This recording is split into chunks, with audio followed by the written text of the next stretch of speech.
এবার দক্ষিণ কোরিয়ায় পুরস্কার পেল জয়া আহসান। সাফল্য স্বীকৃতি দুটোই পরিপূর্ণ জয়া আহসানের চলতি বছর। তো কি অবস্থা, কেমন আছেন? আমি ড্রামা সবুজ, আর আজকে আলোচনা করব দক্ষিণ কোরিয়ায় পুরস্কার পেল জয়া আহসান। টলিউডে জয়া আহসান অভিনীত দুটি সিনেমা অর্ধাঙ্গিনী ও দশম অবতার পরপর সুপারহিট হয়ে গেছে।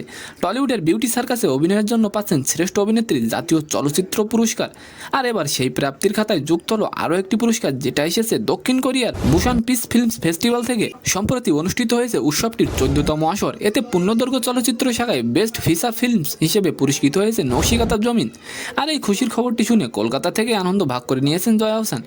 নকশিকাঁথার জমিন নির্মাণ করেছেন আকরাম খান। তিনি বলেন, মুক্তিযুদ্ধের প্রেক্ষাপটে নির্মিত এই চলচ্চিত্রের আন্তর্জাতিক মহলে স্বীকৃতি আমাদের মহান স্বাধীনতা যুদ্ধের অজানা ইতিহাসেরই স্বীকৃতি। গত 26 থেকে 29 অক্টোবর পর্যন্ত চলেছে উৎসবটি। আপনি শুনলে অবাক হবেন যে প্রায় 700 ছবি বাছাই করে সেখান থেকে পুরস্কার পেয়েছে জয়া আহসানের নকশিকাঁথার জমিন মুভিটি। তো আজকের ভিডিওটি কেমন লাগলো অবশ্যই কমেন্ট বক্সে জানাবেন। আর ভিডিওটি যদি ভালো লাগে অবশ্যই একটি লাইক দিয়ে আমাদের চ্যানেলটিকে সাবস্ক্রাইব করে দিবেন। ধন্যবাদ।